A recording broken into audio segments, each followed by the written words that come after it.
You're already dead, okay? Slero runs the most lethal syndicate I've ever seen, and he wants you gone. You want to live? Push back. Rob his fortune and buy your freedom. That easy. There's a reason people like me don't push back on people like Slero. Survival. Exactly. And I, for one, am tired of fighting for the scraps left by rich, overdressed tyrants like Slero. This is our chance. You and I can break him together. You really don't like this guy. I'm just trying to tip the scales for people like us, Kay. What do you think? I'm in. Welcome to Between the Joysticks. Press start and then we're off. Nick and John, they've got the sauce. Breaking news and some hot takes. Even if there's some mistakes, Nick is captaining the ship, while John gives thoughts straight from the hip. But when their powers combine, we're all in for a hell of a time. Between the Joysticks, it's the best. Up to 6 things they will address. Tell all your friends and settle in. Between the Joysticks now begins. Hello there, and welcome to episode 110 of the video game podcast Between the Joysticks. I'm your host, Nick, and I'm joined by my co-host, John. John, how was your extended holiday weekend? My extended Labor Day America kind of weekend. It was okay. I mean, America. We were very fortunate with weather, which, is always starts a conversation off with the riveting type of way to talk about the weather, but it was absolutely beautiful here in the Midwest United States. So, just hung outside in the backyard with the family, played on the trampoline with the kids. My oldest, Levi, he started school today. So it was all, a little bit of kind of making sure his backpack's ready to go, making sure he has everything on the school list. So it was busy. Didn't get a lot of playing in, but it was good. I can't complain. But hopefully you got some playing in for the both of us is my hope. I did. Don't worry. I made up for your lost hours. I played a lot of video games, more than I probably should have, but it was good. Oh, don't say such silly things. You deserve it, buddy. I know. My house is falling apart around me, so it's nice to detach. To get away. Yeah, to go to a galaxy far, far away. And just ignore these leaky pipes. What are you doing, Nix? What's going on? Yeah. Owning a house sucks. That's all there is to it. It does. It's overrated. Anybody who doesn't own a house right now, just forget about trying to find one. You don't want it. Trust us. It's not great. Exactly.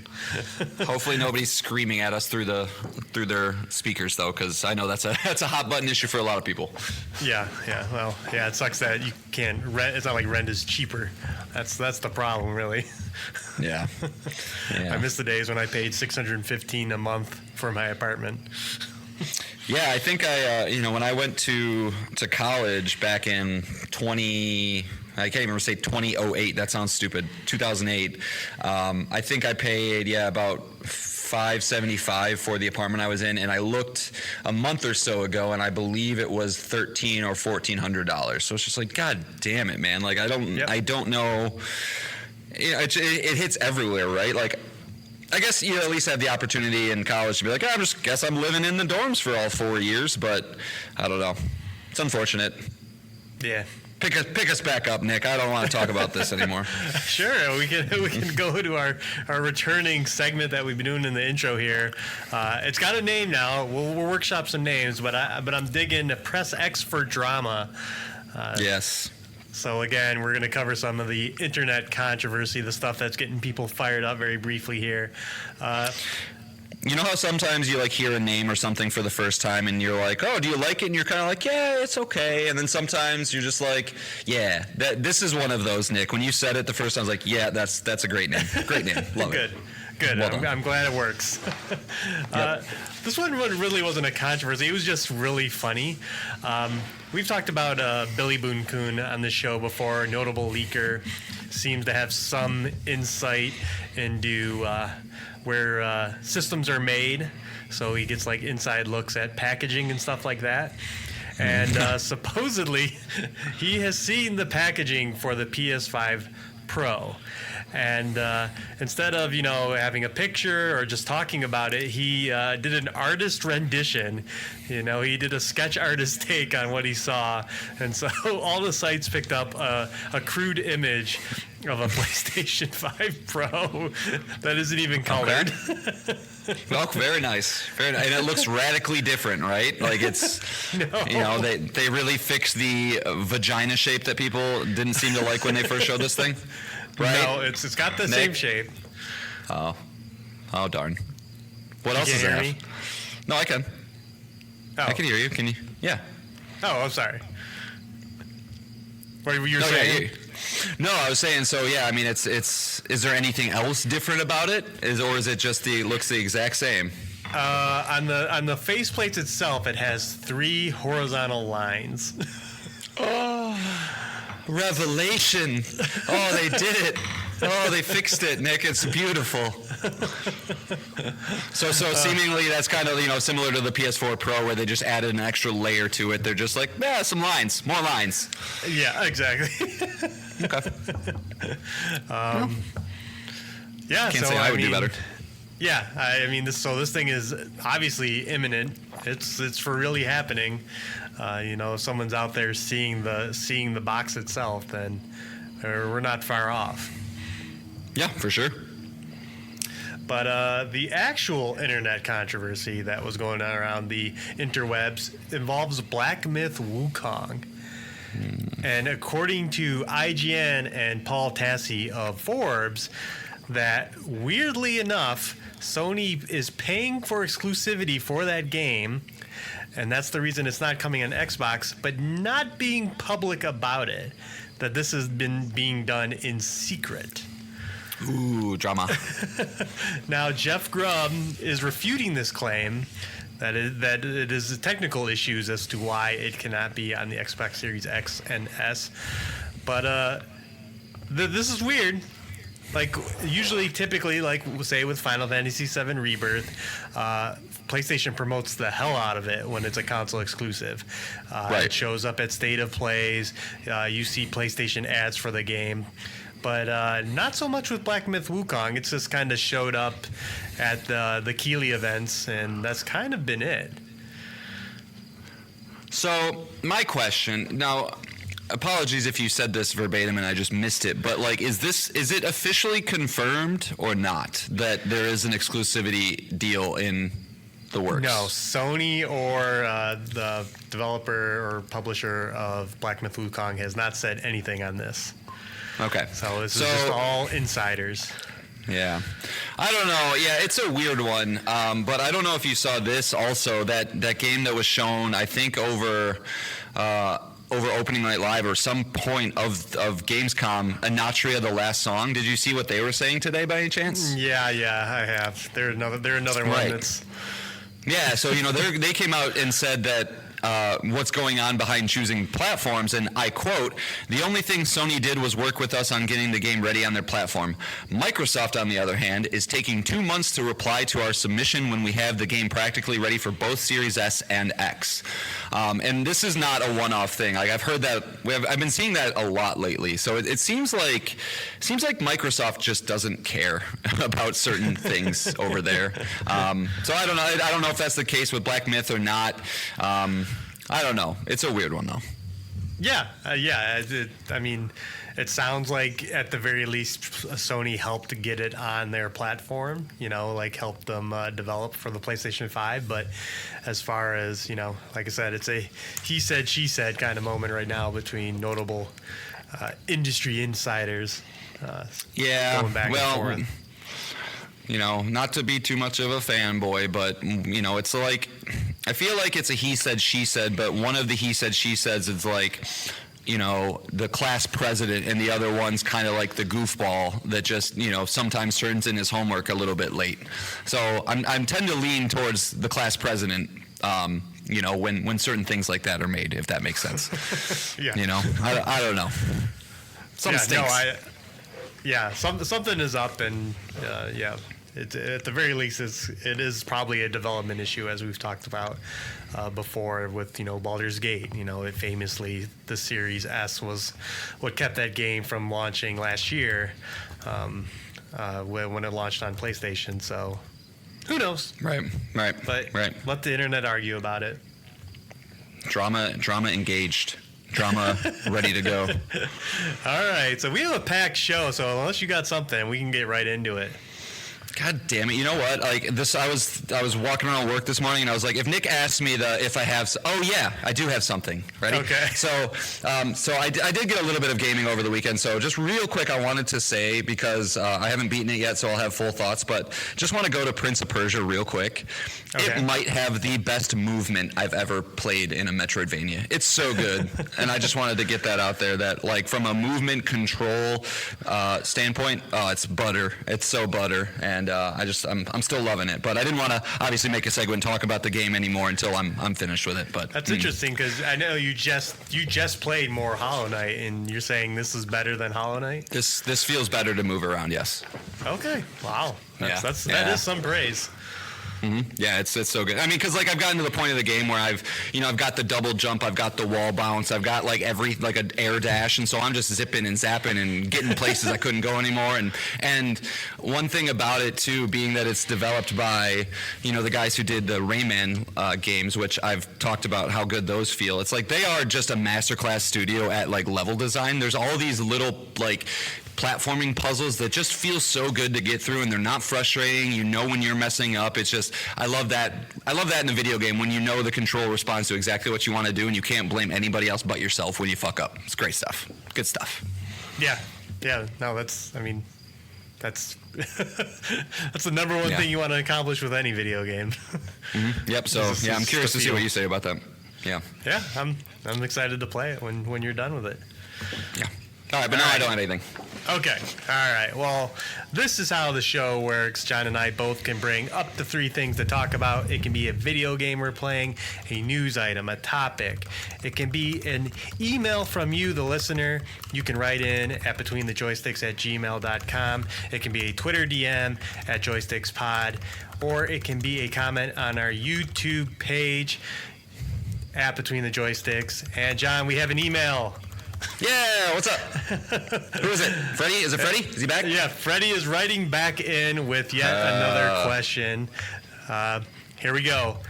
Okay. Hey, Nick and John. Thanks so much for answering my question about extended media. I don't know if you saw, but BioWare announced they're doing an 8-episode podcast for the new Dragon Age game. It's definitely an interesting approach you're taking. Curious to see how it does. And I believe, they have all the voice actors in it too, so it's... Oh, nice. Okay, that's good. That's a big. So it's almost. I think it's like supposed to be like an audio drama leading up to the game. Okay. All right. Mike. Yeah. Oh, sorry. Go ahead. No, go ahead. What's up?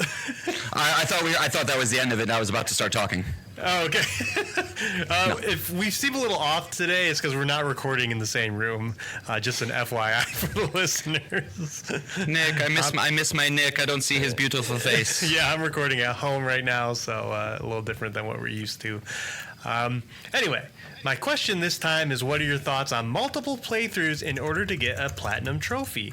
For me, it can be annoying, but I think it depends on how it's done. If it's not possible to see everything in one playthrough due to player choice, I have no issue with it, like in Baldur's Gate, for example. Then there's the other side of the coin. Mass Effect 3 requires you to obtain 1 trophy in New Game Plus for upgrading a weapon in order to get the platinum, which I find extremely annoying. Then there are games where you have to beat it multiple times to get the next difficulty, which can sometimes require 2, 3, 4 playthroughs, like Devil May Cry, which I also find annoying. Curious to see what you guys' thoughts are. Thanks again for the podcast and all that you guys do. And I know you asked where I'm from. He is from Phoenix.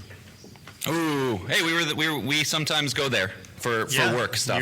You were there earlier this year.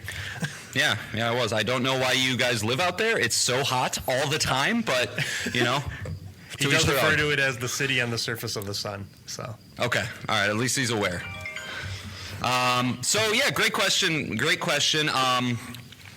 For me, I mean, it really is a case by case basis. I do agree with a lot of your overall points. if I have to go back and get like the Mass Effect thing where you have to just get one specific trophy, yeah, that's typically garbage. But if I have to go back in and I don't have to like see the entire thing through a second time, if I just got to pop back in to pick something up that I couldn't have got the first time through, I really don't mind that. But I mean, I guess at the end of the day, it just kind of comes down to the type of game it is for me. And as you listen to us more, Freddie, you'll know that time is not something I have a ton of, and so I need to be a little bit diligent with my timing. So if there's a big open world AAA game that requires you to go through it 2 times, a good example of that would be Final Fantasy 16. I loved Final Fantasy 16, but I just simply do not have the time. Like Right. I would have to sacrifice a lot of other games that I wouldn't be able to get to in order to do that. On the flip side, you know, something like Death's Door, which I did get the platinum in not earlier this year, I think last year. You beat the game, and then you kind of got to go through it and beat it with a specific weapon that effectively just makes the game a little bit harder. But that's a nice little 6 to 8 hour thing, and I think I could even shave off a lot of time on that second playthrough because you don't have to go through and get a lot of the other collectibles. You know, things matter like, am I as strong as I was at the end of that first playthrough, or am I back to ground zero? And if I really want to speed through this thing, I got to like either be incredibly good with the combat or skip fights. Like I don't like that kind of stuff. So it really is for me a case-by-case basis of the amount of time it takes, the pure fun factor of the game, and just kind of like, am I doing something a little bit different, or am I literally just replaying the same thing but at a little bit higher of a difficulty, or something like that. I hope that answers most of your question. Yeah. You hit it. I mean, time is the biggest factor. Like, you know, Square Enix, unfortunately, but yeah, Final Fantasy VII Rebirth and 16, you have to play the game entirely over again. And you're looking, you know, even if you're rushing it, you know, at least another 20 to 30 hours. And, you know, I mean, John and I like trophies, but, you know, they're admittedly a waste of time too. Despite I love earning them. So when I approach games, time is a big factor, and just how easy it is. You know, with like The Last of Us 2 Remastered, it was just going back to grab the collectibles I missed. Fortunately, you had an in-game way to track those, so that wasn't too bad.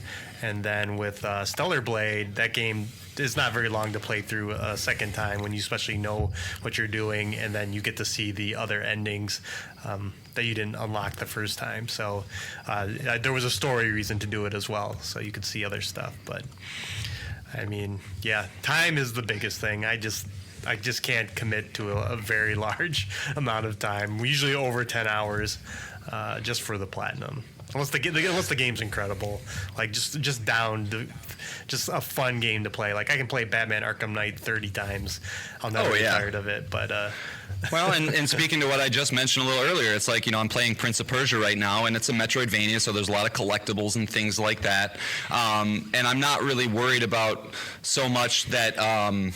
You know, I'm going to be doing every single thing the first time through, but because it's a game that's designed with this in mind, like it shows every single thing on the map. I love the movement system, so I fully plan on beating that game, not having the platinum, and then looking forward to jumping back in to just clean it up a little bit. So while that's not a second playthrough by any means, so maybe doesn't qualify, it kind of feels that way when you're jumping back into something after you've beaten it, and I'm looking forward to that. So yeah, so yeah.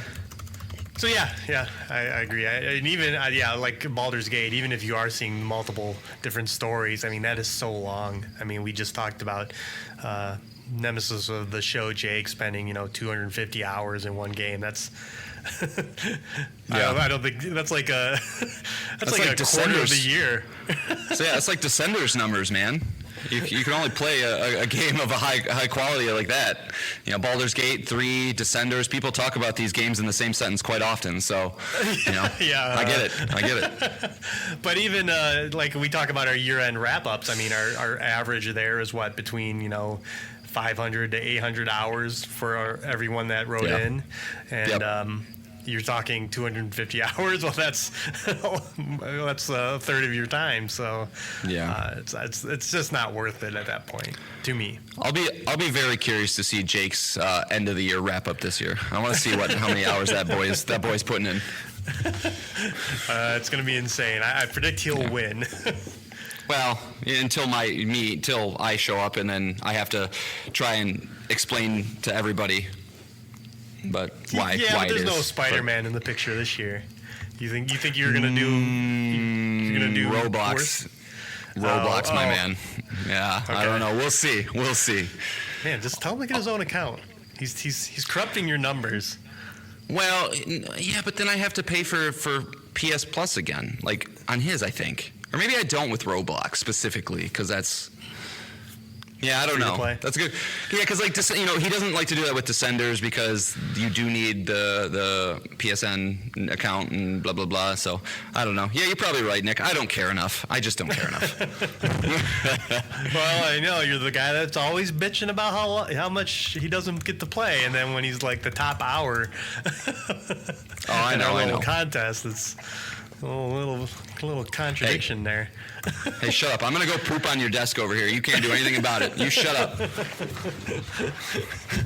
All right, let's get into the big hot topics, including a breaking news, the hottest of things that just happened today. Oh, you there? Yeah, I'm here. I was leading you in. Oh, okay. Sorry. Sometimes you do like we're going to talk about this, then we're going to talk about that, then we're going to talk about this, and we're going to talk about that. But yes, today. So, Following up on our discussion last week. Yeah, last week, we had a nice, robust conversation regarding the launch of Sony first-party game Concord, and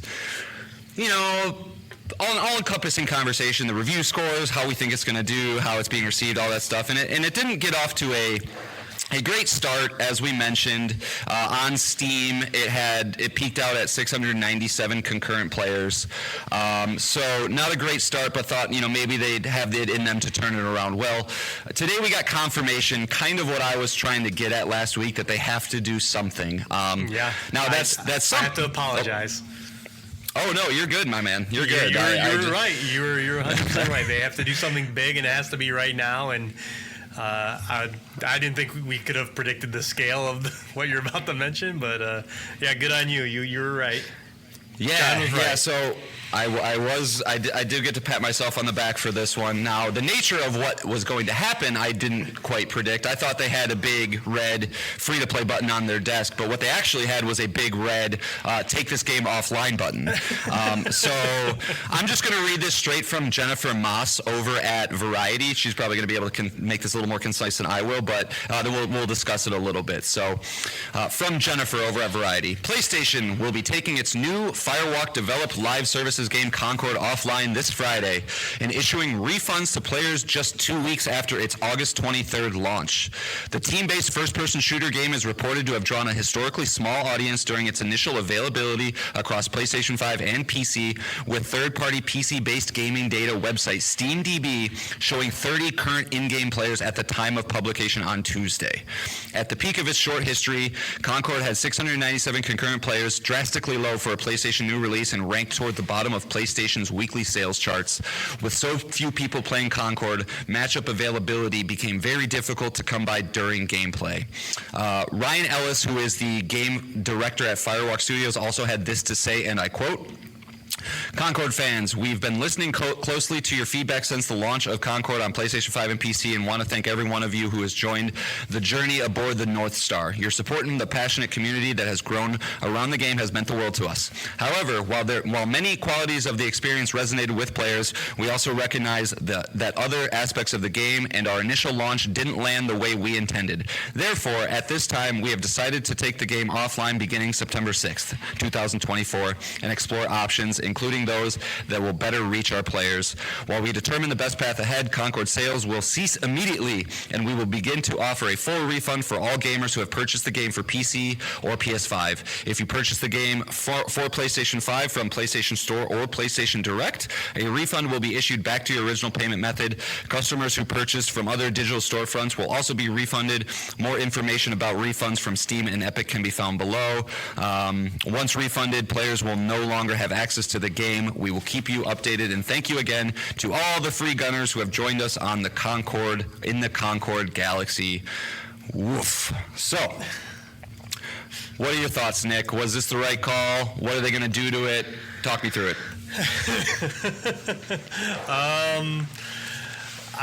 Man, there's a lot to unpack here. You know, I don't know. I mean, this was the right call for sure. Yeah. Like we said, the game needs a giant rework. If it comes back at all, is the real question. But you know, it needs to become a free-to-play game. It needs its battle pass and monetization reworked. But as far as like the lead up to this, like Sony dropped the ball big time. Like those pre-orders numbers had to have been abysmal. You know, they had to know that this was coming in. You know, they're forecasting their internal analytics that this was not going to do well out of the gate. And maybe they thought word of mouth might spread and more people will get in. But I mean, this is a unprecedented bomb of a game, especially from a Sony first party, and then to have it last 9 days, I think. By the time it's pulled, it'll be just about under 2 weeks.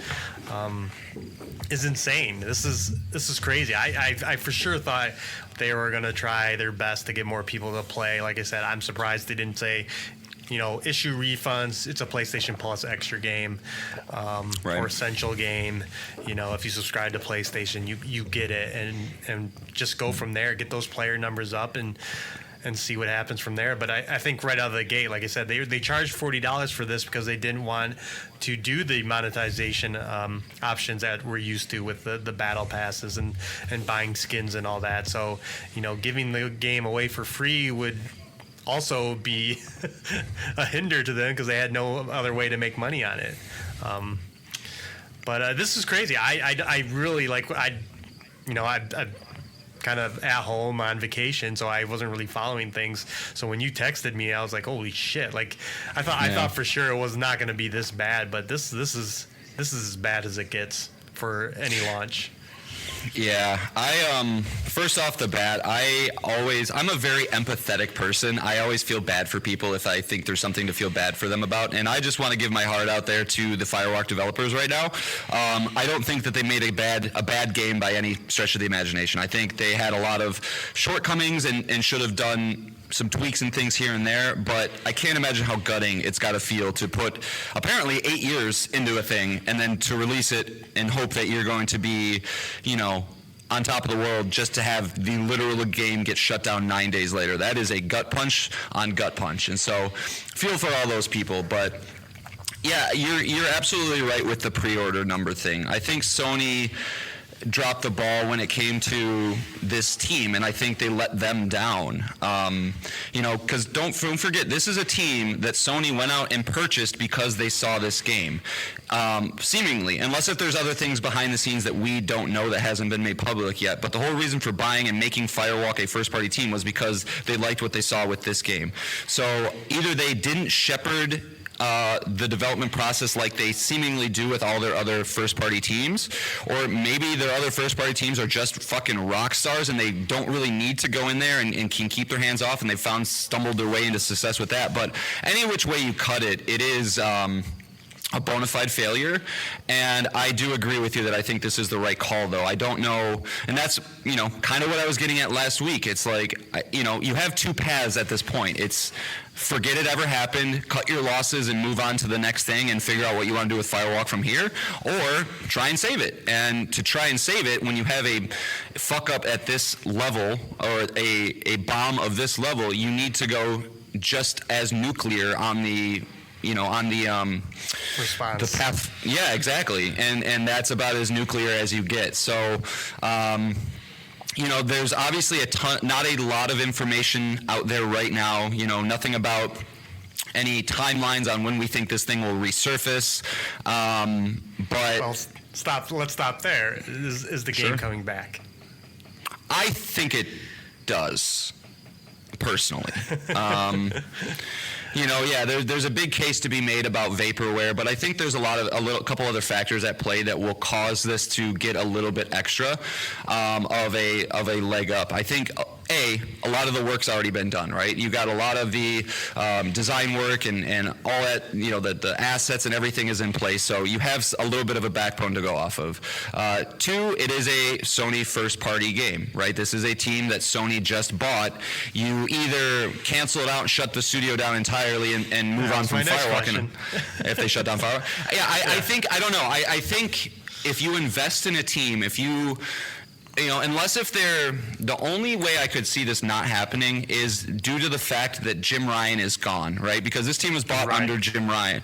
So unless if he was the only one there that was like championing them and saying, no, this team, I want them, and then he goes away, this happens, and then Herman Hulse is just like, nah, dude, it's not happening. We're cutting the live service initiative even further. We're gonna try and ride what we have with Helldivers. Maybe rely a little more on MiHoYo or whatever.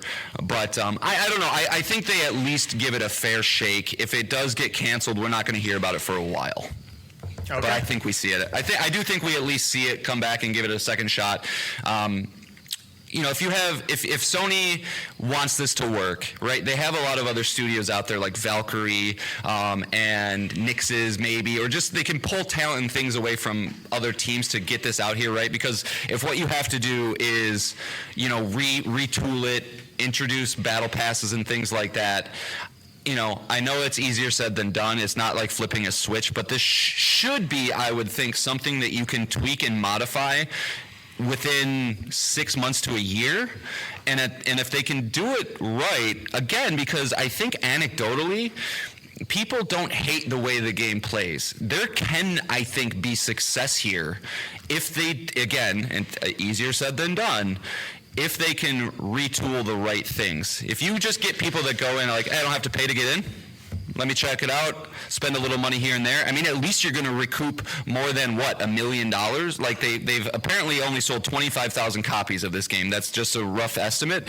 That only nets you about $1 million, and that's before 30% takes and things like that. And the budget of this game was reportedly over $100 million, in development for 8 years. So I think they're going to do everything they possibly can, but it's not a great spot to be in, that's for sure. So you think without the $40 price tag, you think this game would be successful?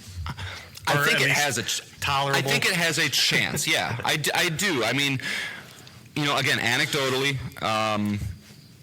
the comments I see online, granted these are could be a very, very small section of passionate Concord players. They're saying, no, we like the game. It's just, it's hard to sell it to other people. The characters obviously need some work. There needs to be stuff done with that. If you make it a free-to-play model, maybe you can fix some of the art styling and things like that. But it's got work to do. I'm not saying that, Nick, but I think it's a little too early. There's been too much effort. There's been 8 years from this team towards this game to just kind of go, nope, you missed it after 9 days. Sorry, you're done. Like, games have a lot longer leashes than that typically. I'm usually not the pessimist, but and I've been higher on this game. I was a little bullish in defending it last week. But these numbers are like really, really bad, and the market is only going to get more and more saturated. This game probably won't relaunch this year. It'll be out again next year, and that's now we got Marvel Rivals out, and you got the Valve shooter now making waves, Deadlock. Yeah, Deadlock. And then you have Fragpunk as well coming out next year, and I just don't think it's going to do well. I really think we're going to have some bad news, as you mentioned, with Jim Ryan not here anymore, with Sony's live service initiatives, Last of Us Factions, and now this just bombing and being canceled, that I think you're going to see Sony pulling away from their live service projects. If I'm at Haven and Bungie, I'm not feeling so great either right now. Oh yeah, Fair Games is. So I think I wouldn't be shocked in in a month from now, we're hearing that Fire Sprite is closed, or Firewalk. Sorry, the 2 fire teams on Sony is shutting down, and that this game is done, which will make that secret level episode about Concord very awkward in December when it airs. You know? Yeah, they're just gonna cancel that one too. Why not? No, I mean, you definitely make a lot of compelling points, Nick. I mean, I guess the one thing that I disagree with is that I don't think Sony turns around and shuts Firewalk down immediately. I mean, it's their first game as a first-party team, first game ever, really. So to make that level of investment, to buy a team just to give them 9 days and shut it down, I don't know. I could see them giving them one more game, and then while you're giving them one more game, you have a small team that maybe tries to get this back up and running. You don't give them a long leash. Like if you get this up and running again, and it's like, guys, the numbers don't look any better, then you do cancel it. Because again, I don't think the level of investment from this point to the end of where they would want to get it to is a barrier enough to go, hey, we need to shut this whole thing down. So I don't know though. We'll definitely see. We'll definitely see. I mean, at the very least, I would expect layoffs at Firewalk. Oh yeah, sure. yeah, probably some layoffs. Yeah. But any idea how big that team is? I feel like I want to say like 100. It's not a big one, but probably. I don't know. But it was also funny, after our conversation last week. Remember Foam Stars?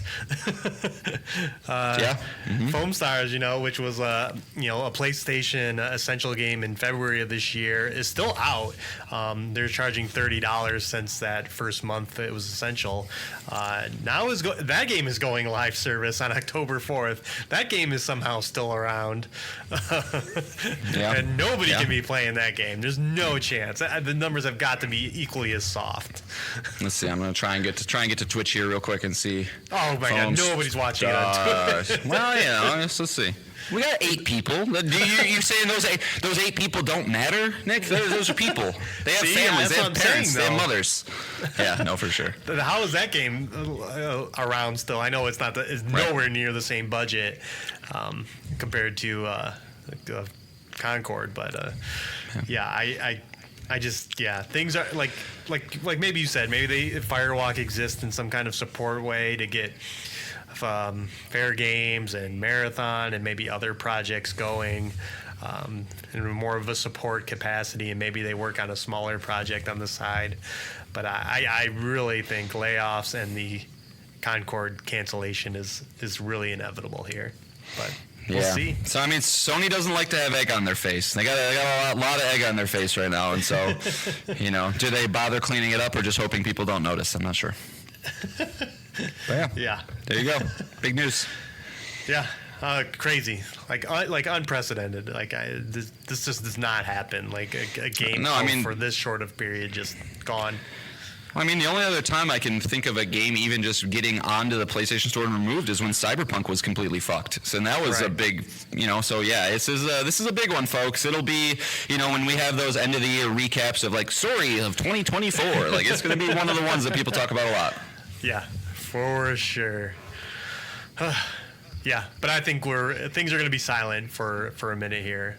But yeah, they gotta head down, power through. Let's see what happens. Yep, we'll see. All right. For my first topic, I'm going to bring Star Wars Outlaws. We talked about the reviews last week, but now, whatever they think, who cares what they think? Between the joystick star, Nick has played the game now and has his thoughts as I've been playing it all weekend. How many hours are you at, Nick? Did you have a fun weekend, Nick? My PlayStation says 20, so that's pretty sizable. If you're this is the story of Kay Vess and her adorable pal Nyx, in which she is a lowlife, a thief on the planet of Canto Bight, and kind of gets involved in a heist that goes wrong, and sets out on an adventure across the galaxy to recruit people for her own giant heist. This reminds me a lot of Mass Effect 2 in preparing for the suicide mission, is that you're traveling to multiple planets and finding experts to go for that big score. And again, set in the Star Wars universe, so everything that you would expect here, the visuals. You go to Tatooine, you go to Kijimi, which was from The Rise of Skywalker. You go to these iconic Star Wars locales, and I really got to hand it to Massive. Is if you love Star Wars, this game is for you. Like the amount of detail to the visuals, the sound effects when you get on your speeder bike and she flips the little switches and then it makes that iconic sound that you heard in Return of the Jedi. It's so good, so good. Yeah, exactly. I can't do it, but when you're walking into Mos Eisley and these cities, and they're huge and they're just bustling, like they feel alive. There's just so much to see, so much going on, and it's kind of the year of that. Like Rebirth was the same way, and same with Stellar Blade City was kind of a little weak. Not a lot going on there, but just a lot of games just really putting a lot of effort into these like hubs. It's like it's insane how much they put into it. Like you can just stand there and look around for hours and be finding people doing all kinds of weird things. So it's got that going in spades. I mean, there's a mini game in this, a Sabacc card game, and the droid that's in the center of the table dealing the cards. Like the animation on that droid is insane. Like how he's like shuffling cards and giving you dice and doing all kinds of crazy motions, and the way he collects the cards, it's impressive. Like I'm loving this game from that standpoint. Like just how much Star Wars it is. Good. Okay. That's good. Good start. So, yeah. So the game's kind of divided into like 5 gameplay loops here. It's a third-person shooter. It's a third-person stealth game.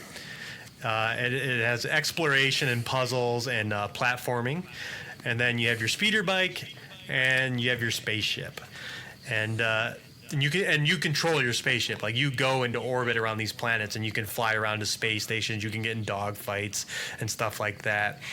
And the one thing about this game is that none of these things really stand out. They're all just okay to serviceable. And this is from Massive, which did The Division, and I'm shocked how bad the shooting feels. Like it just does not feel good. Yeah.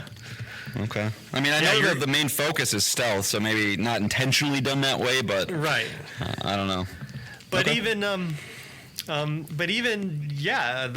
The stealth parts, like I'll get to Nick's in a moment, but your really options is to hit people in the back of the head, whistle to call them over, and stuff like that. You really don't have like a cool gadgets or any other like. This game kind of reminds me of Metal Gear Solid 5, which is celebrating its 9th anniversary this week. Okay. That you're given like the map has all these bases, and all these cartels have like little camps and stuff like that, and it kind of just says, go to this camp and you need to get this item, and you can tackle it any way you want. You can sneak through vents, you can try climbing over walls and stuff like that, which is very MGS5. Like MGS5 was the same way. It was just like, here's a base, you use all the tools Snake has access to get in there. But I mean, this is Kojima, so the game, that game is amazing at this stuff. The amount of ways you could tackle anything in Metal Gear Solid 5 is insane. And then in this game, it is really just you crawl through vents, you go up behind a guy, you hit square, and you knock him out. Yeah. And then you have no way to remove the body or anything like that. So the body just lays on the floor for a guard to come. Wait. How do I move the body? You can move the body. But yeah. So then you will get into these fail states, and that's when they turn into giant shootouts, and that's where the shooting is weak. You only have access to your blaster and grenades. But there isn't a button for grenades. You have to open your satchel, which is right on the D-pad, hit X to select a grenade, and then you can throw it. No, never a good idea. There are other weapons in the game that you can pick up and use, but once you go to use a ladder, or climb, she drops the weapon. So you're kind of just using these weapons and then trying to get out of there, and it never feels great. I also hate that because you find something you're like, oh, I love this, and then okay, bye. I gotta go this way. Yeah, there's sniper rifles, there's Gatling guns, there's some pretty gnarly Star Wars weapons here, sci-fi weapons, and you just get rid of them. Well, you don't keep basically, them on your person. So basically, the design of the game it wasn't fleshed out enough, or it wasn't thought well enough to have those anywhere, because they would just bust the fucking game wide open, I guess. Right? I mean, that's the only reason to do that, right? Why else would you do that? Right. They're fun to use. I mean, like I said, sure. it's you have that Star Wars like red scope that zooms in and stuff like that. But yeah, it's just like the game just does not want you to hold on to them. But I will say the saving grace of all this is Nyx, who is your little. He looks like a little salamander. I forget what he's like a Morcall or something. He's new to Star Wars. Okay.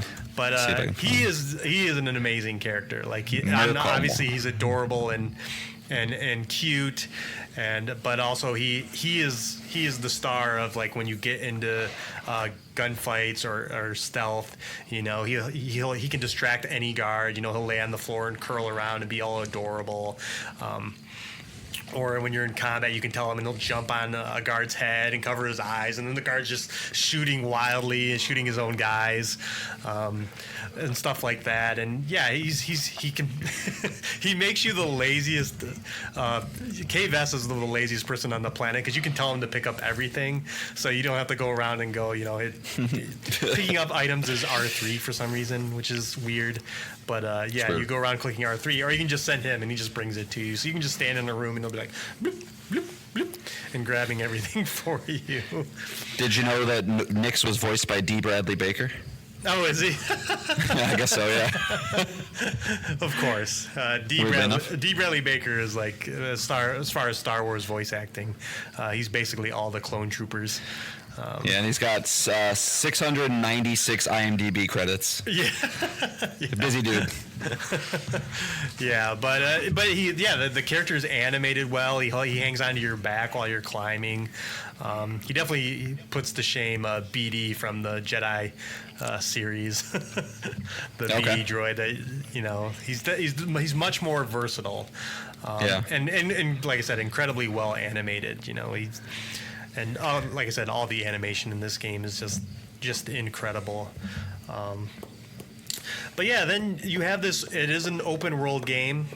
You have access to 4 planets. 3 are like truly open world. Like you can get on a speeder bike and go around, and 1 is just kind of this massive city that you can explore, which is gorgeous. Kijimi is a sweet city in this game.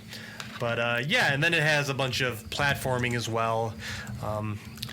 The main map, it kind of like has it was like The Witcher 3 introduced it, like the question marks on the map, and then you don't know what's there until you get with like 20 feet of it, and then it tells you what it actually is. It's got that, and there's always some kind of puzzle in this.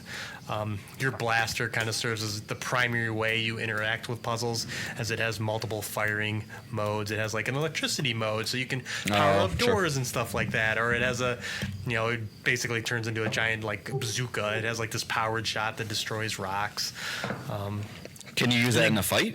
Yeah. Mm-hmm. Yeah. Oh, okay. I was just gonna be mad if you couldn't. Good. Yeah. You hit triangle and you can switch between these modes. So you want to use when you're fighting droids. You want to use the ion mode, the electricity mode. So it then it fries all the droids. But it's all serviceable. It's the typical platforming you're used to. You played it in Horizon and Uncharted, and again, the yellow. I don't know. Developers love using those yellow signposts to tell you where you can climb. And that's all fine. It's just similarly to how we've all kind of established, like X's jump, squares reload, R1 shoot. Like, I think, developers just like, yellow means go here. It's visual language stuff. Yeah, and this is from Ubisoft, so you knew the platforming was going to be good. I mean, that's all Assassin's Creed is, and it's basically that level of platforming. You have a grapple hook, so you can grapple and swing places and stuff like that. But again, it's all just serviceable. And then you have your speeder bike, which is the only way you can get around in these big open worlds. You can't like ride other mounts, or if you find a vehicle, you can't just get in it and drive it. So you have this vehicle, which you can call at any time, and it just appears. Yeah. We don't think too much about it. It's fine. Yeah. And this game does not have a lot of fast travel points, and that is also a frustrating point, is you are driving a lot. And sometimes the mission structure of this game is really weird too, in which you have your main quest, but then you also have contracts that you can get from the various factions. You have investigations, which are like you go to an area and you have to find the item, or find the intel, which might be picking up a data pad or just overhearing somebody talk. Like you'll go to a spot and you'll just have the prompt to just listen, and you'll overhear someone talking. And it's trying to be like more natural, not as, quest giver to quest point. So there's a little more involved. You're not always just knowing exactly where you need to go. But at the same time, this game has unlimited quests called contracts, and I'm assuming they're just randomly generated, then they're infinite. And frustrating enough, you'll go to a camp to do one quest, go back, sign that quest in, and just find out you have to go back to the same place to do something completely different. And I had to do that. I've had to do that multiple times, and I hate it every time. I'm like, I was just there. If I had just waited and taken this contract too, I could have drove all the way there, snuck my way around the base, knocked out both things, and then drove all the way back, instead of driving out, doing the thing, driving back, getting in the same area again, driving back to here and going back. And it does this a lot. Like, these camps are used multiple times for multiple things. Seems like padding. Yeah, yeah. And so that kind of gives us to the reputation system. So there are 4 gangs in this. Some you may be familiar if you watch the movies like the Hutts and the Crimson Dawn, and the Pikes if you were watching Book of Boba Fett. But you kind of do quests for them, and you have the option to betray them. But there's not, the only reason you want to do that is, or get favor in one of them, is because you get access to unlockables. So you want to try, ideally you want to max out each one of them so you get all their unlockables, so you can get the cool costumes, and get Nyx gets little costumes too. So you want to unlock those, but also they own parts of the city and the open world, and if you're in good favor with them, you can just travel through those freely. You can walk through their bases. So if you do have a quest where you have to quote unquote steal from them, if you're in your good graces, you could pretty much walk in and just take it. So you don't have to go stealthing around and all that. But if they see you take it, then you get dinged for like trespassing, and then if you get in a firefight with them, they refer to it as brawling. Even though I just lasered your entire base, I guess it was brawling. Are we wrong? Yeah. We're wrong. So it's just another mode that's just okay. There's not really, other than I want to be in favor with this or this faction, there's no really nuance to the decision, right? There's not like, oh, well, this faction wants to do something really bad, so maybe I don't want to get in favor with them, It's just like, I have this sensitive data, and do I want to give it to the guy that hired me, or betray the guys that hired me and give it to this other faction? And it just moves the meter up, either one, and then subtracts it from the other one. So yeah, bare bones. Yeah, it's fine. But I wish there was a little bit more meaningful impact to it. Yeah.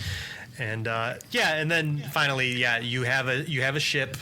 You go into space, you get into dogfights. It's all okay as well.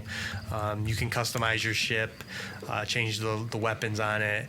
But basically, you're hitting left trigger to lock onto an enemy ship, and then just firing your weapons until their health disappears. And that's what I was worried about when they first showed off that ship. I was like, that's dope. But I need to see more to be sold on it. It's very pretty. I mean, sure. When you first leave the planet and it's like there must have been like a big battle or whatever. There's just wreckage of all these ships. It's like a ship graveyard on the first planet. It looks incredible. Like, it's like, holy cow.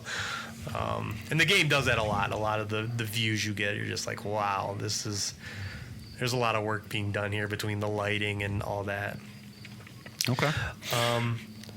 I will say the game starts incredibly slow. In fact, in the first few hours, I was like, oh no. I don't know. Do I want to do this? That's not good. Yeah, because it kind of like just like you're stuck on the first planet. You can't go anywhere. You're constantly betraying or helping these different factions, and you don't really know why. And there's not a lot of story going on. It's not until you meet the characters that are on the box art, the giant droid ND5, that you're like, oh, okay, yeah. Here we go. This is what the adventure is.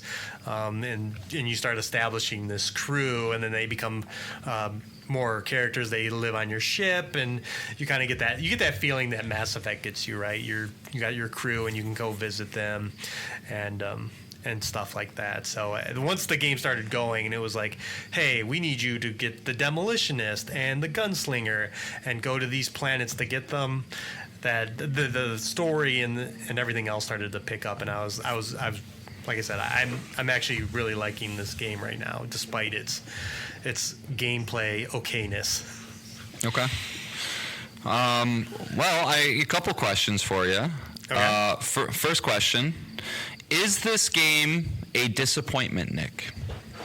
Is it a disappointment? Not to me, no. I am happy. I'm happy I bought it. Like I said, I am addicted to Sabacc. I'm addicted to the world. I just love walking around it or driving around it and seeing the views. Even though I find the driving to be annoying when I have to go across the whole map. Just please let me fast travel, please.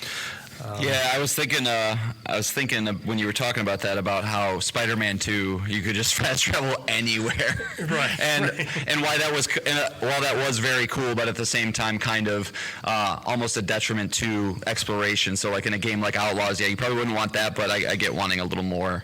Fast travel spots and things like that. Yeah, just be respectful of my time.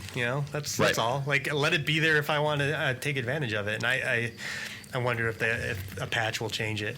Oh, that was another thing. Two things. When you put a disc in your PlayStation, right, it installs the update immediately, right, for the game. Like if it has an update. I think so. Yeah. Yeah. Shouldn't it? But this game didn't. Like, I thought it was weird when I put the disc in and it was just installing the disc.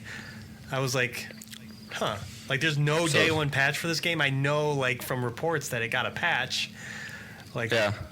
Why isn't it running? Did it just do it after? Like, it installed the game and then just did it right after? No, installed the game, said ready to play. I'm like, wait a minute. And you can, go in the menu and say check for updates. Then it installed it. It had like an 8 gig patch. I feel like that's like a coding error somewhere. That shouldn't be that way. And then, when I launched the game, it was running in 21:9. It was it had the black bars on the top and bottom. Like, that was the default way it wanted me to play the game. No. And I'm like, no, I'm not playing it like this cinematic mode. Like, I want it full screen. Video games never look good if you're taking any of my screen away. Don't take my screen away. Yeah, God of War was the same way. I remember I had to change a setting to get that to be full screen as well. Okay. But I thought those were two weird things. Just two anecdotes. I was like, huh.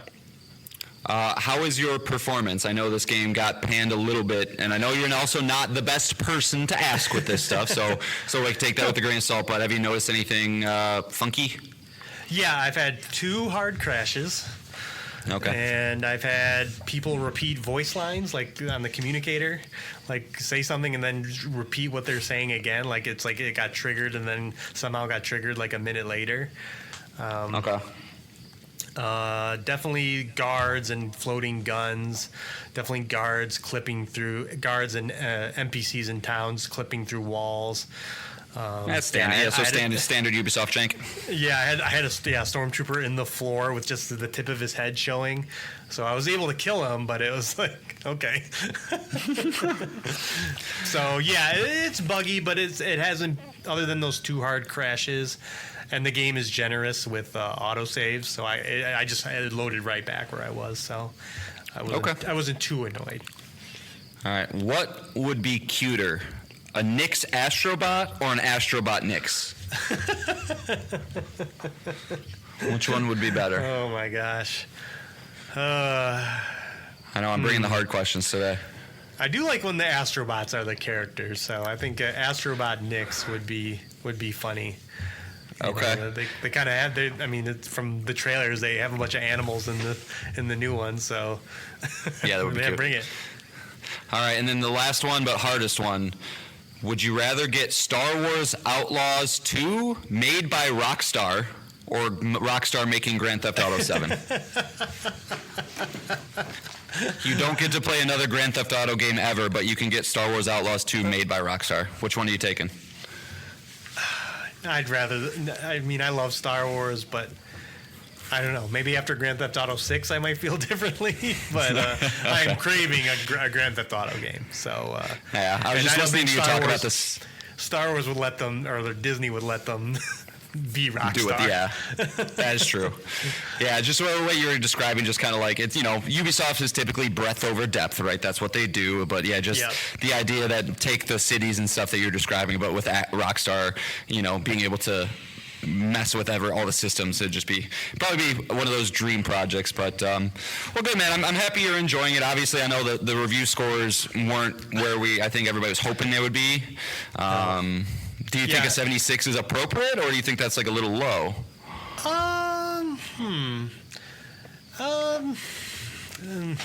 That's a good question. It's probably about right, given, like I said, like they're games first, right? And when the game is not great, it doesn't have like a standout way to play. Like I wish I could sit here and say, oh, when you're on the spaceship, that's the best part of the game. It's like when all these parts are mediocre. Or like when you're playing Auto, and I forgot this has the Grand Theft Auto star system. Like you with the Empire, you can go up to 6 stars, and then they start sending death troopers after you. But it's really annoying because they just spawn in. So you'll be driving your speeder, and all of a sudden, boom! There's just a bunch of stormtroopers everywhere. Garbage. And it's really hard to remove your star level. You have to either go into a town and bribe an Imperial officer, or hack into a computer, which is usually in an Imperial base, and they're already all over you. Or you have to go and kill the leader of these death troopers. If you're bad level, your star level's at 6. So. Okay. All right. Well, so how much more do you think you got? Main quest wise, I have a planet left, which is a giant open world. So probably like 75%.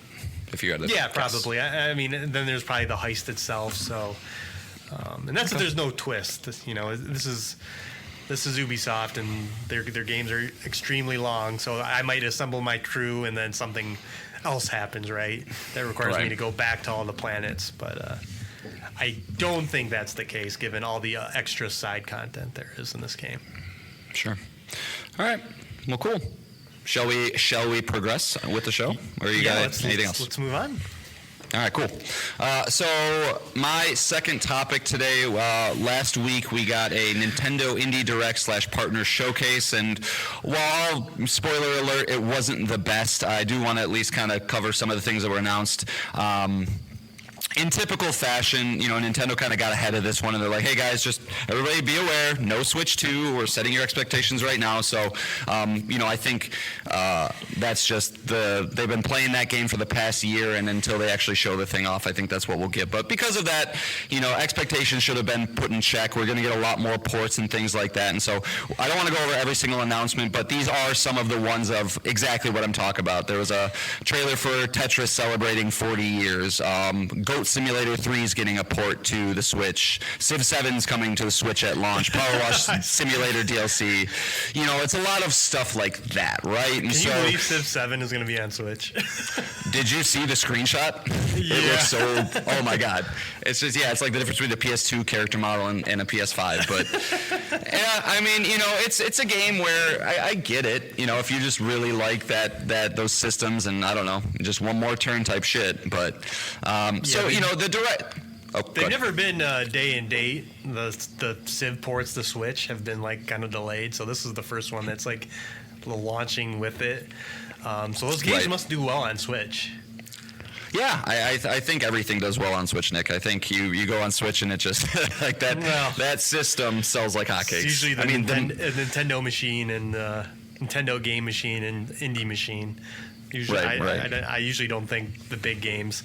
Like I don't think Mortal Kombat X or whatever.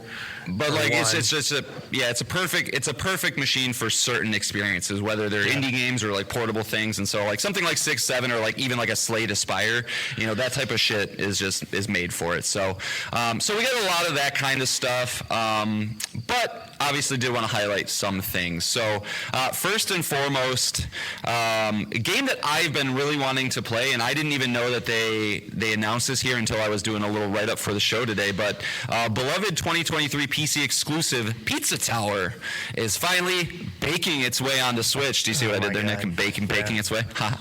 But no other consoles at this time, so I was kind of hoping that it'd be a PlayStation thing, but this is a game that's sitting at a 91 on OpenCritic. IGN gave it a 9 and described it, or said, Pizza Tower is a blisteringly fast 2D platformer with an unmistakable art style and unforgettable soundtrack that transcends its Wario Land inspirations and finds its own identity on one of the most energetic, fun, and creative 2D platformers in recent memory. So, if you like fast things, platformers, if you are a fan of old Nickelodeon Ren and Stimpy style art, check out Pizza Tower. I've heard it's great. Haven't played it myself. Also, we got a trailer for a new roguelike, and you know me, Nick, if I see a roguelike and it speaks to me, I kind of got to bring it to the show. This one is called Morsels, developed by Furcula. It seems a little grotesque of sorts, where you take on the form of a mouse who uses magic cards to transform into little monsters, battling against wicked felines who dominate the game's world. Collect and nurture a troop of your own monster friends to overcome cat dominance and bring peace to the land. It's got a really interesting audioscape, a lot of weird, gross little noises, kind of like I said, an off-putting art style, but it looks like a fun for people who like roguelikes. Next up, we got a look at probably one of the, I would say it was one of the better looking games at the show, and I deleted the name of it. Holy crap. Hold on. Stand by. Nick, you sent it to me. Do you remember the name off the top of your head? Star Overdrive? Thank you. Star Overdrive. So this looked like, again, one of the higher budget games that they kind of shown, at least for a new release. I would say it looks like a mix between something like The Pathless or Solar Ash and like Bug Snacks, which I know is a really weird combination. Where are you getting the Bug Snacks from?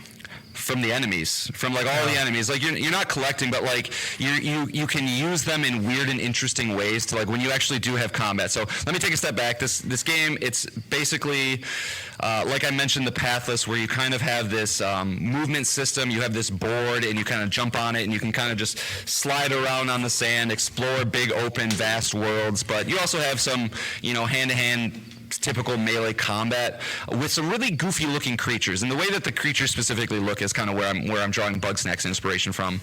But it looks fun. I think it could be another one of those comes and goes like a fart in the wind kind of games. remains to be seen, but this is a timed Switch exclusive, so I think they want to give it a little shine there.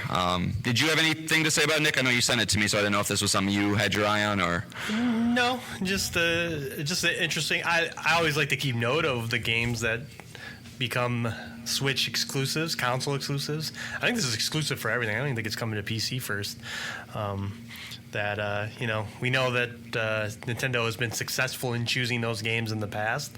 Hades, Neon White, those are some games we like around here. So yes, we do. I believe they're both on our top 10 PS5 games. So it is interesting when they go all in on these games. That's a good point. Good analytical point, Nick. You should do a podcast. All right. Now, maybe my favorite announcement from the Direct. Last year, we got one of the most beautiful pixel-based 2D games I've ever seen called Sea of Stars. If you haven't played it, go play it.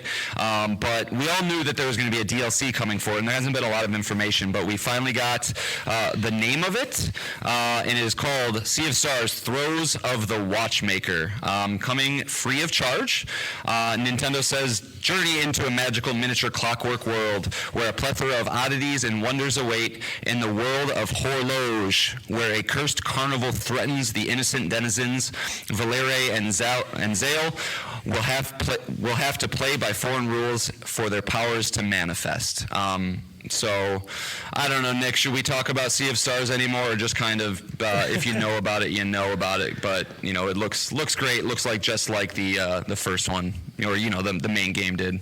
Yeah, we talked about it on the show. It came out last year, and got me to start playing Baldur's Gate. It was that good. So yeah. That's my opinion of it. One of the best indie games of last year, and like I said, if you go back, you can listen to our thoughts about it, but... Yeah, amazing I would game. Put it in, and when people talk about the best looking games of all time, you would hear, you'll hear about like Cyberpunk and Crysis back in the day, and these high fidelity games. But I also think there's something to be said about Sea of Stars, or even something like Castlevania Symphony of the Night. Sometimes if you do like pixel art really, really well, it really pops, and it's absolutely beautiful. So check this game out if you haven't yet. Next up, we got, and that is coming spring of 2025. So no official date on it yet, but again, free of charge, so if you own the game. And for those like Nick and myself who played the game through Extra, I am no longer an Extra subscriber, so if I wanted to play it, I'd have to buy the game again, but just a little word of the wise out there. Got a nice little update for Balatro. Balatro seems to kind of continue to be like it feels like they're like the champion of the indies right now, where all these other indies are kind of coming in, and I don't know whether they're reaching out to them or if they're reaching in, but Balatro had such a runaway success this year that they're getting all sorts of collaborations. We just saw something in Dave the Diver bringing Balatro into that game, and it looks like they're kind of doing a tit-for-tat thing, because Balatro is going to be getting some free DLC for The Witcher 3, Vampire Survivors, Among Us, and Dave the Diver, where it looks like they're just decks at this time. There's been a weird, not a lot of information about it, so I don't know if it's literally just... Oh, well, I haven't played it. But this is an out now kind of announcement.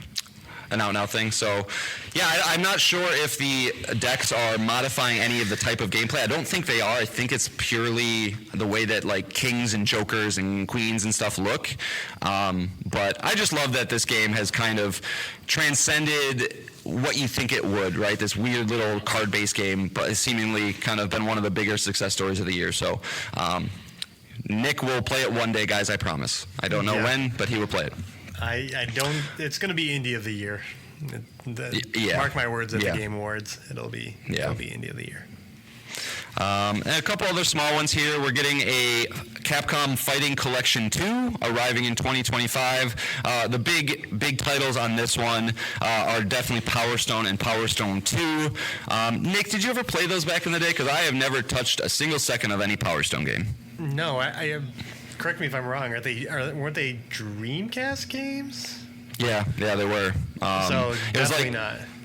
Yeah, and it was more in the Tekken Soul Calibur space, I think, where it's 3D fighting, where it's kind of you could move in and out or kind of circle around your opponent. But I do know it's one of those series that when people go, Power Stone, oh, I loved Power Stone, they freaking loved it, whoever did. So if you are one of those folks, you'll have the opportunity to play it on modern consoles.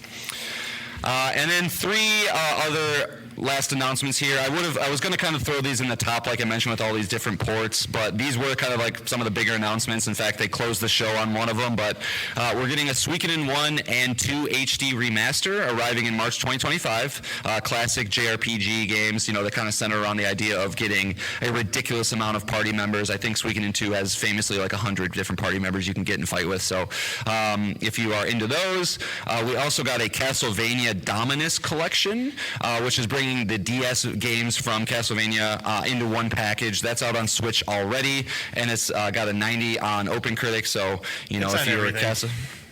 It's on everything, yep. So, play that if you're into Metrovanias. I kind of want to check it out. Are you interested in all that at all? I mean, for $25, you're getting. It's 4 games. Yeah, and I love Metroidvanias, and I've heard those are great. Nick, I've been wanting to buy the Castlevania Advance Collection too, which also, is supposed to be good. It's one of those that I guarantee there's going to be a day probably where it's like $8.99, and I buy it, and I tell you I bought it, and you go, when are you going to play that? And I go, I have no idea, but at least I own them. I don't know. Have you seen them play? Because they were DS games, so the DS had the touchscreen bottom, so the right screen is the touchscreen, and you use the right stick to kind of like quote unquote draw and tap and all that stuff. Okay, well it seems like they did a great job with it. Just based on the review scores. So yeah, so that's cool. And then they ended the show with announcement of Yakuza Kiwami, which is a remake of the very first Yakuza game coming to Switch. So the fact that was your last game, I think, can kind of tell you how this show was. Not to knock Yakuza, it's a great series, but that's not typically what you would want to end a indie showcase on. So, there's some stuff in there. I'm kind of amped myself to maybe check out Pizza Tower. I really would like it to come to like PlayStation and stuff, though. I don't like playing on a dinky Switch if I can help it anymore. Yeah, there you go. There is your late August Nintendo Indie Direct Partner Showcase. Yeah, so they won't be competing with Sony in September. I doubt we'll get another Direct. No, I almost feel like the next time we see them is maybe Switch 2 time. I don't know. Maybe we might get one more, but yeah, they're cutting it close, man. If this is what they're pulling out, again, there's stuff in here I'm sure for everybody, but Atelier Yumiya, the Alchemist of Memories, and the Envisioned Land. I don't know. Yeah, and most of these announcements, like I said, were coming everywhere. They were on all the platforms, so there wasn't really a lot of this exclusive to Switch stuff. So cool. All right, well, let's go to the last one. Last topic, baby. All right. So I believe this was a side comment on one of our other episodes, is like going back and doing Game of the Year for the years that the show has not existed. We started the show in 2022, so we did our Game of the Year that year, and we did our Game of the Year last year, and of course we'll do our Game of the Year this year, but we decided, hey, let's go back. We might not bring it every week, but let's go back and talk about our Game of the Years from the previous years, and I would just like to work back. So the first year we want to do is 2021, which is an interesting year. It was obviously the first full year of the PlayStation 5 and Xbox Series X, so releases were interesting that year, especially when we do Game of the Year 2020, that'll be a much more interesting talk, as there were a lot of big games that year, but so there wasn't like a lot of crazy big titles that the Game Awards, It Takes Two won. That kind of tells you what kind of year it was. But but so I brought 3. Of course, John has to outdo me and bring 5. Is that right, John? Hey, you brought 5? What does Jeff Keighley do, Nick? I think you're slacking. No, I think the show is always about bringing 3 things each, but here we go. It's fine. Yeah, whatever. It's fine. I'm curious what your 5 are, because as I mentioned, last year was not a big year, or 2021 was not a crazy year for video games. So I'm curious what you got, but let's. What's your first game? Sure. So my first nominee, and I actually do have these in order. I don't know if that matters, but number 5, Ratchet and Clank Rift Apart is my number 5. Obviously, Sony first-party release from Insomniac Games. Gorgeous game. I've played every single Ratchet and Clank since they've been released. I loved it, but I will admit I thought I was going to love it a little bit more. I don't know what it was, but I got through it and I was like, yeah, it was good. All right, what's next? So, yeah. But I gotta give it a shot. It did. Its big thing was the quick loading, taking advantage of the Sony, the solid state drive with the PS5, and really doing things that we hadn't seen before. But it didn't quite get there for me. I thought it would have been my game of the year or up there, but still a really good game. Yeah, no, I love that game. It just kind of came and went. You played through it. You could do it in one playthrough. Speaking to our email, you could get that platinum in one playthrough. So you did it, and then you're like, oh, that was fun. Mm-hmm. Kind of have a feeling. Don't need to do that again. Yeah, I have a feeling Astrobot's probably going to be the same way. It'll be like, wow, that was an amazing time, But when it comes to a couple of years from now, you'll just be like, oh yeah, that game. Yeah, I'm curious with Astrobot, in Playroom they did a decent job with time trials. I wonder if they'll go all out to try and try to entice you to come back in ways if you can. I don't know. My son loves his time trial, so he will. I think they teased as much that that's how the game will get updated in the future. There'll be more of that kind of stuff. So good. Okay, good. All right. So do you want me to do another one? Then that way. Yeah, just go ahead. Okay. So for my number 4 game, I am going with It Takes Two, the actual Game of the Year winner that year. But phenomenal game. I got nothing but praise for this thing. It's one of the best co-op experiences I've ever had. Played it with yours truly, Nick, over here. It's one of the probably the most we've ever played a game together, because I know you can't wrap or get me down for more than an hour typically, but. Had a lot of memorable moments. Nick and I will never forget, what we had to do with that poor stuff. We're not supposed to talk about that. Oh, right. Well, we're supposed to forget it never happened. But I think they could have done a little bit, like the way the story wrapped up at the end. I thought was a missed opportunity. And there was a little things here and there, but it was a completely refreshing, completely new experience, and I'm very happy that Hazelight exists, because they do something wholly unique that nobody else is doing, really.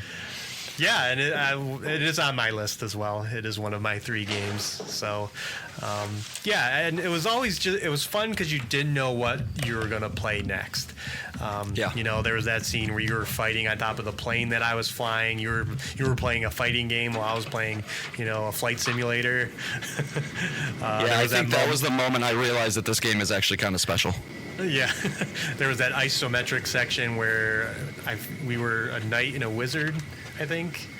I'm trying to remember what we had, or even there was when we both had the different guns. We weren't always doing the same thing, and it was kind of refreshing. That's a game, back to our initial email, is that you would probably want to play through again as the other character, just because you didn't get to do everything that the other character got to do.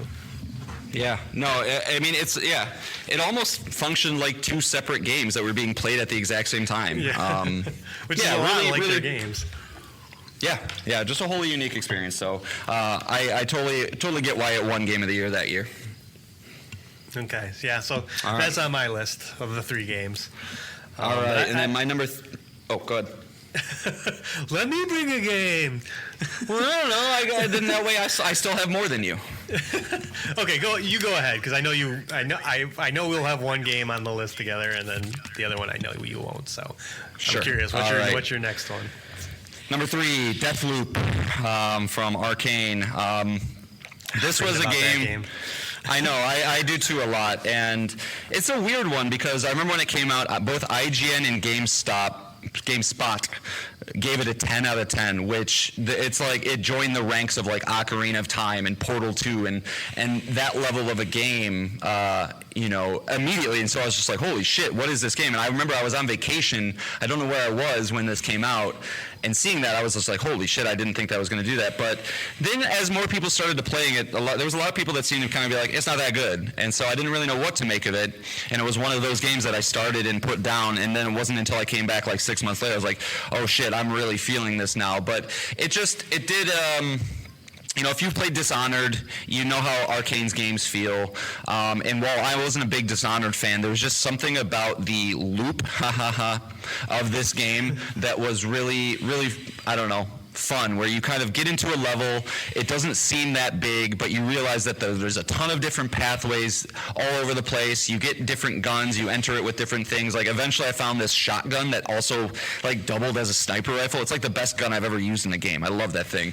And it just created a pretty fun way, pretty fun experience where, like, you know, the whole shtick of the game is to kill all of these, I believe they're called visionaries. There's like 10 of them or something, and you got to kill them in one day. And so you kind of just keep redoing and redoing and redoing. Or one loop, right, one loop. And I think over 3 days. Okay, that sounds right. And I really, really liked it. I just thought it was, and I'm not a big first-person shooter guy. It was just one of those things that I think it might have hit me at the right time, the right state of mind, and you know, I would be pretty excited if there was a Deathloop 2. Yeah, well, we know that's not happening because Blade's coming, but but yeah, that game reminds me. It's just basically like an onion, right? You get in the world and everything moves on kind of like a schedule, and so things you can't access on day one change in day two and all that. And like you said, when you're initially tasked with taking down 10 people in one loop, you're like, how the fuck am I gonna do that? Right. But you keep playing it, and you figure out how to get people in certain locations at a certain time, so you can kill multiple. Set traps and Yep. Yeah, and then you get into all the different ways you can kill these visionaries. You know, you can just go up to them and shoot them, but there's all these creative ways to get that done, and just a really memorable game with a great sense of style and music, and the voice acting was great, and the story. Yeah, I forgot. Was it Cole and Juliana? Those were the two, I think. Yeah. And by the end of it, you're like, that is a fantastic game with a really smart game design. I have a feeling the budget for that game was not a lot. Compared to other games that are out there getting tens. So, it just shows why Arcane is one of the best studios out there. They continue to make amazing first-person games that kind of buck the trend of, and they're no Doom, but they're something else. They're a simulation that is incredible to play. It's been one I've been thinking about going back to, because I'm pretty sure I'm real close with the platinum, and I don't know. It was just a lot of fun, but I don't know. Yeah. Anyway, go ahead. Yeah, well, I forgot about that game because I played it the next year, so I didn't even think about that. I eventually did play it, but So another game on my list that's not on John's list. But you did play it, Guardians of the Galaxy, right? You ended up playing that? Mm-hmm. Yep, I did. Yeah, this is... great game. From, Eidos Montreal. Known for Deus Ex. Isn't that always nerve-wracking on this podcast where you're like, oh shit, I don't have the information? Brain work! Okay, good. Well, usually I'll put it in there if I think I'm going to forget, but I usually remember these things. But that's what I mean. That's exactly what I mean. Like, oh, what the hell? I can't remember right now. Because I wanted to say Warner Brothers Montreal, and I'm like, no, that's the Gotham Knights team.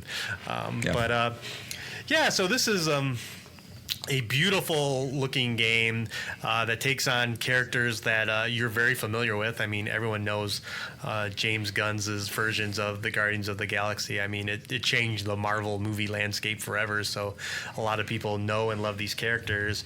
But I would argue to say that the version in this video game are better.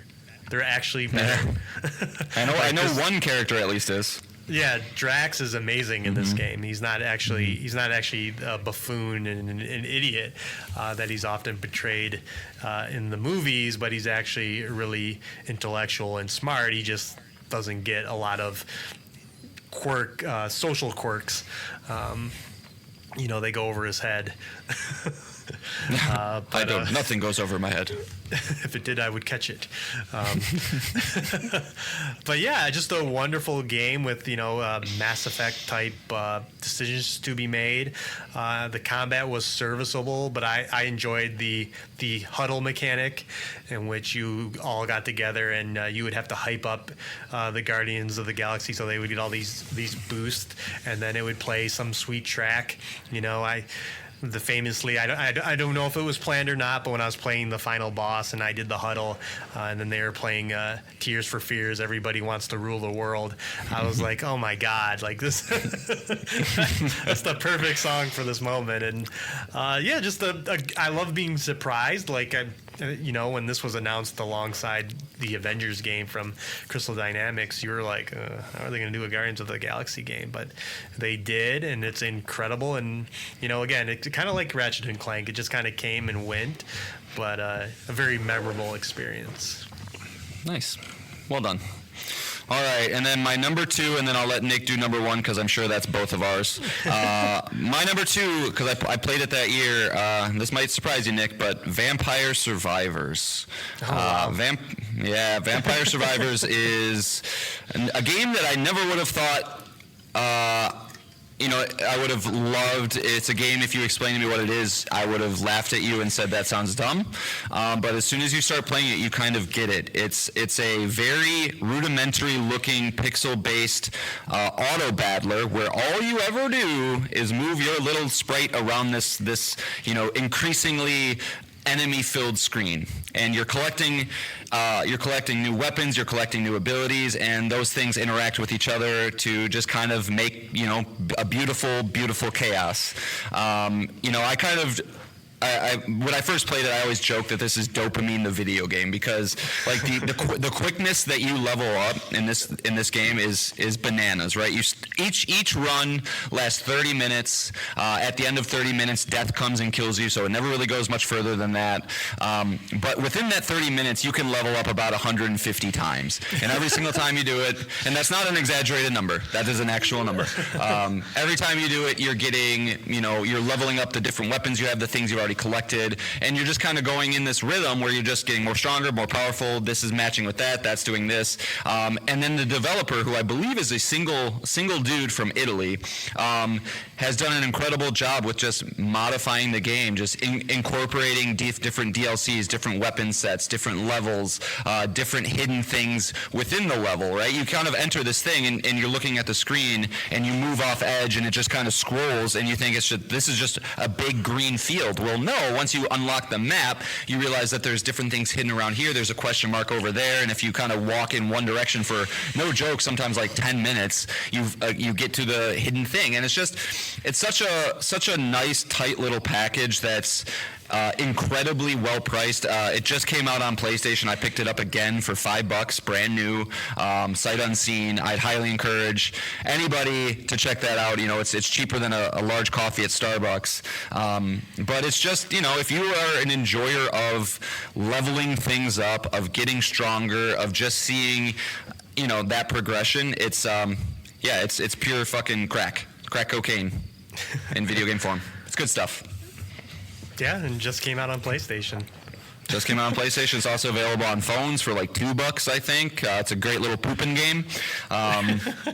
Vampire Survivors is awesome. And just so people don't, for anybody who doesn't know, I'm pretty sure that's not anybody listening to this podcast, but I think, it's at an 88 on OpenCritic, so it's not just me, saying weird things. No. Everybody loves this game, so yeah, good stuff. Yeah. All right, Nick, what's both of... Yeah.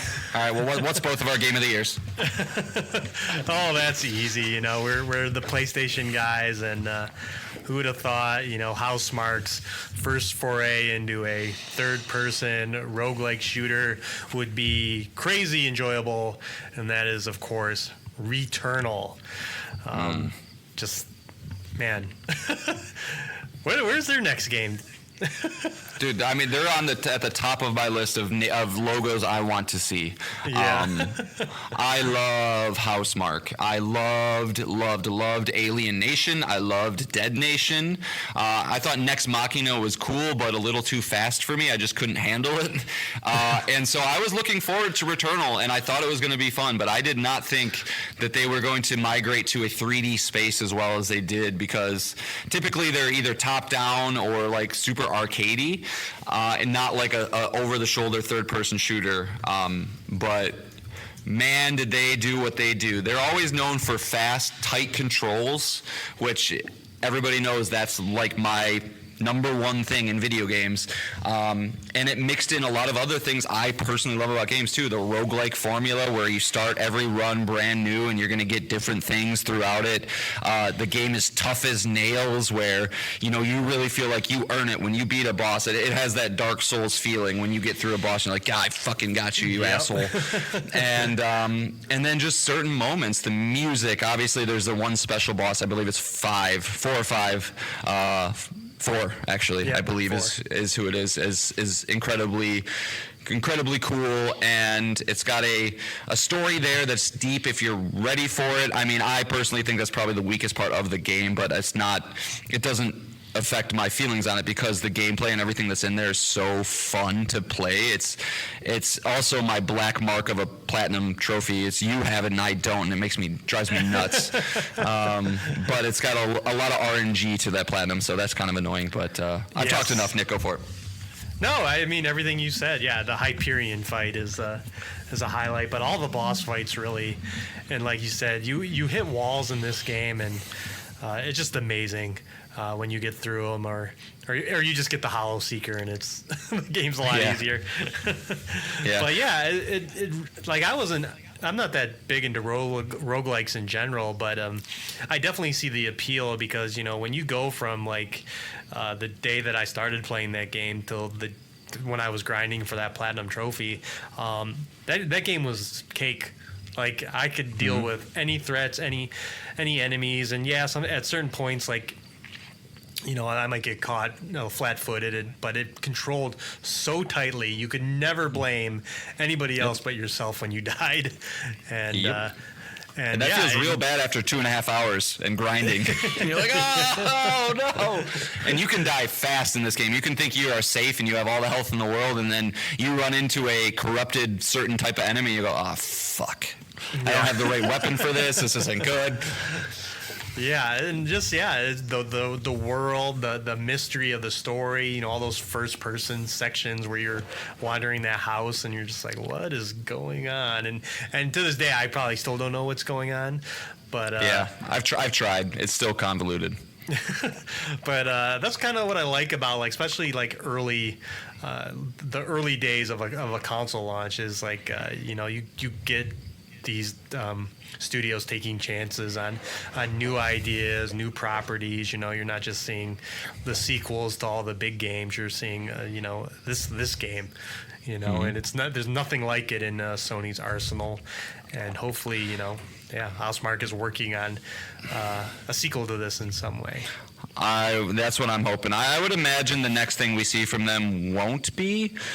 But I think they'll eventually come back to it. They're an interesting studio because they are one of the newer purchased teams, and they went through some soul searching before Sony bought them. They were developing a live service game called, I believe it's called Storm Chasers, and that got canceled late into development or something along those lines. They lost a ton of money and people didn't know if they were going to survive. Their CEO came out and said, "Arcade is dead. Nobody wants to buy our shit anymore." And so it was kind of up in the air. And then Sony swooped in, saved them, gave them money, let them make this, and then I'm happy. Well, Everybody's bought better them for like it. right after, right? Like it was like right after the game came out, right? If I remember. That might be it. But this game was always a second party release, so they funded it and they helped them get it to the finish line. But I believe you're right. They bought them right after because they're like, oh, okay, yeah, they have what it takes. June 2021. Okay. Yeah, So and that right twist halfway through, you get through biome 3 and you're like, oh, cool. Yep. So really, really special game. I don't know if anybody ever out there listens to me with my recommendations, but like this is one that you should also take a risk on. If you think that this type of game's not for me, you don't typically like hard games, give it a shot. It's really, really special.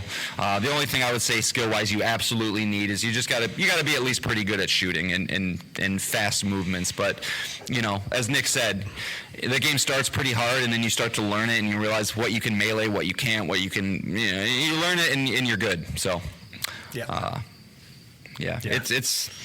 It's in contention currently for my game of the decade too. I love that game. Wow. Yeah, and it got updates. I mean, it got I didn't really check it out. The DLC, the tower, and the co-op, and it got a lot of updates post launch. So it's a pretty solid game right now, and I think it's on extra. So. I'm going to get that platinum. I swear. I'm going to get it. Yeah, right. I don't know when. Never. Oh, that sounds like a challenge. Is that a challenge? Go ahead. You go ahead and try, man. Go ahead and try. All right. When the collectibles you have to get are in like the 5th and 6th biome, good luck. I know.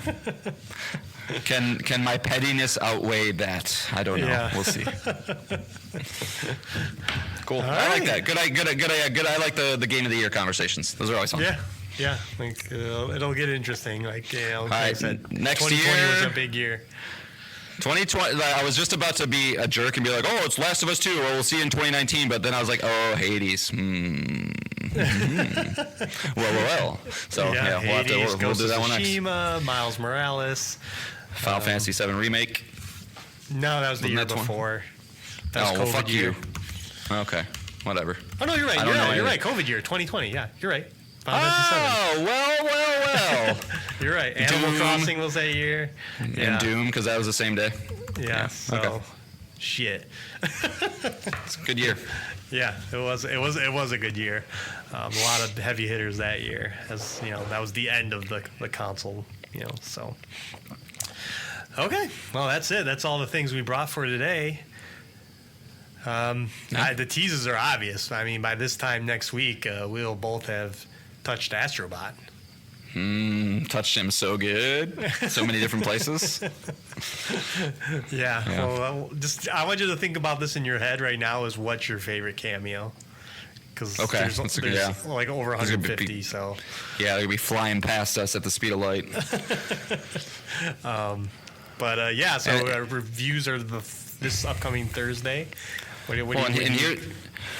Just a real quick thing about that. This is a rare moment where Kylie has a concert at Soaring Eagle this weekend.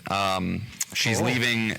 Yeah, she's leaving Saturday morning and coming back Sunday. And my mother-in-law has offered to watch Levi, which means as soon as I get those girls to bed, I can Astrobot away, my friend. So hopefully I can get a decent amount in. Well, I hope it works out for you because you know how these things go. I know. I know. Why do you have to crush my hopes and dreams before? I just don't want you to be crushed in the moment because I know your son's gonna want to hang out with his dad, and That's true. You're gonna say yes. So we'll see. I hope. Yeah. At the very least, he'll go to bed, and then you can play. We'll play together. Yeah. Oh God, you're right, dude. He's gonna be like, because he asked me like 2 days ago. He's like, "Dad, when's Astrobot come?" I was like, 5 days. Yeah. He's like, yeah. Shit. Well, maybe we can make Friday be that night, and then he won't worry about it so much on Saturday. I don't know. Anyway. Yeah. Teases for me. I really want to try and. I would love to. Oh, okay. Well, fine. What is Astrobot going to get?